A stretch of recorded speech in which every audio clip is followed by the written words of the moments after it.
Un gusto saludar.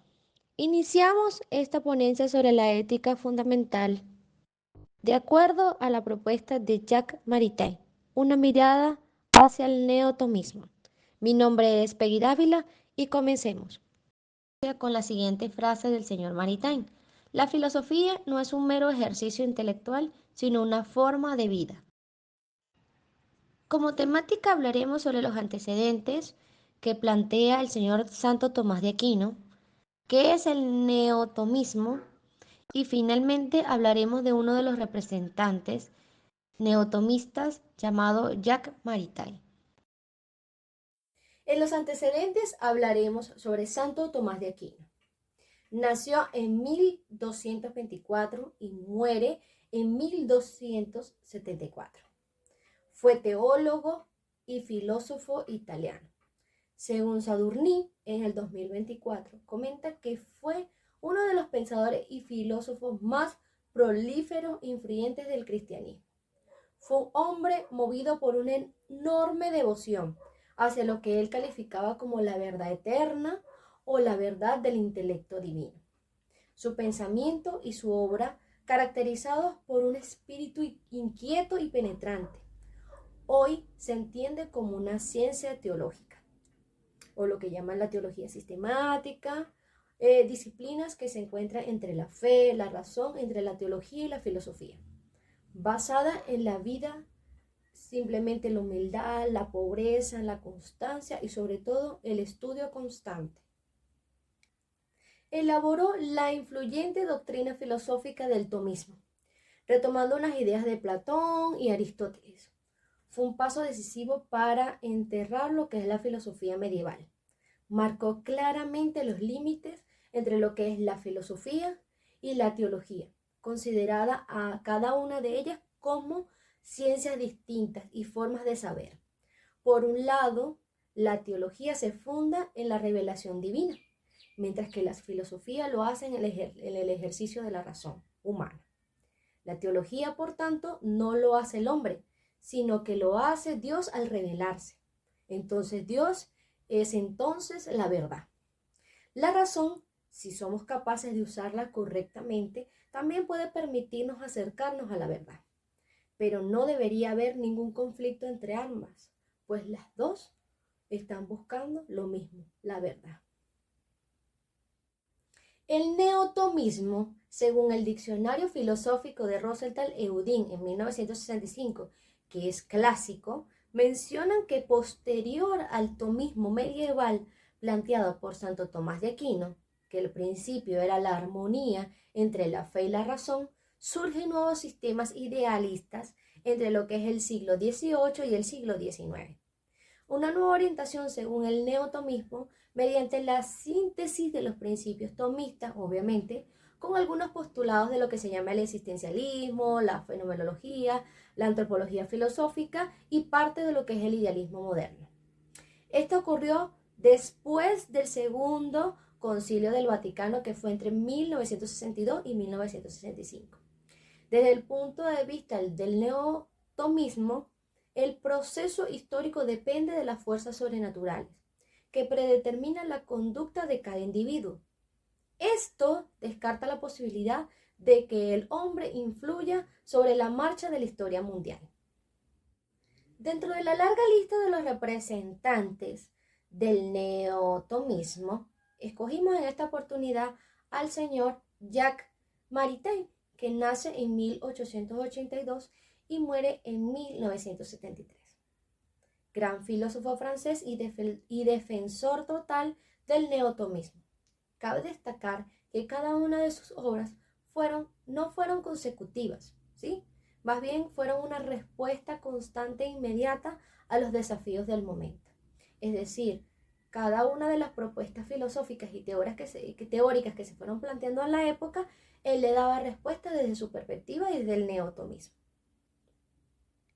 Según Correa 2019, Maritain pasó por varias etapas en la cual fue evolucionando su proceso filosófico. La primera etapa fue entre 1910 y 1929. Ahí enfatiza la estructura filosófica del tomismo, que no tenía presencia en la iglesia total y que procuraba reactivarla. La segunda etapa fue entre 1930 y 1939. Inicia una profunda reflexión en lo que es el orden de la filosofía práctica, en el área sobre todo del obrar y de la ética. Y ahí destacan dos obras, Los grados del saber y El humanismo integral. La tercera etapa consta entre 1940 y 1945. Durante la guerra ya estaba en Estados Unidos y su enfoque era más que todo en los derechos humanos y una política humanista. La cuarta etapa consta entre 1946 y 1960. Ahí decide regresar a Francia y se enfoca en lo que es el orden práctico de la ética, donde los libros más importantes es La persona y el bien común, El hombre y el Estado, La filosofía de la historia y La filosofía moral.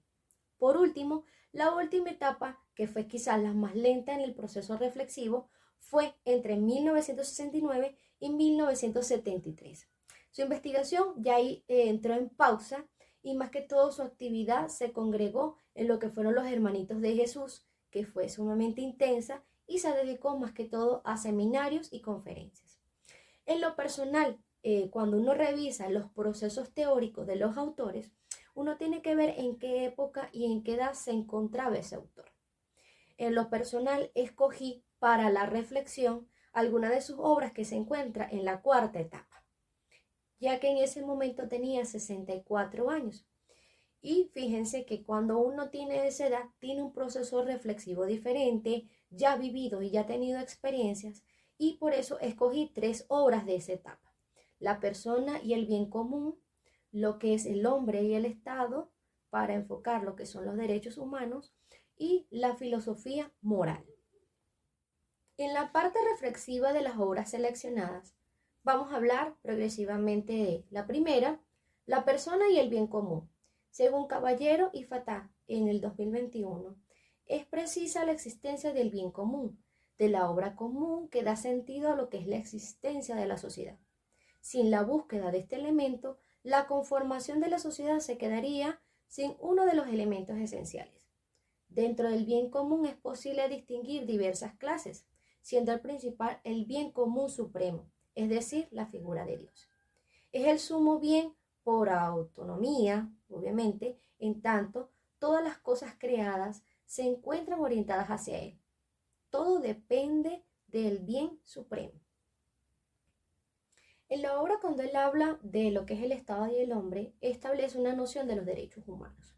Establece que debiese ser el punto de encuentro entre las distintas percepciones, creencias, ideologías que sostengan las personas. El problema que él observa es el escepticismo que ha provocado al considerar que cada quien pudiera establecer sus derechos y a poder conducir su vida según lo que entiendan o comprendan de sus propias leyes de vida. Se suscribe a la idea de que existe un derecho natural, así muy parecido al que plantea John Locke.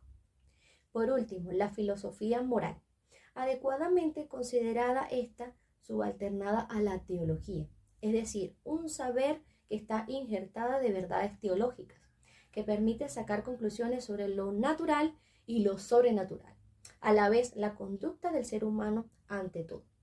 La visión inadecuada no alcanza a ser una ciencia orgánicamente constituida de la conducta a lo que es humana, capaz de enseñar al hombre cómo debe vivir y cómo debe manejarse.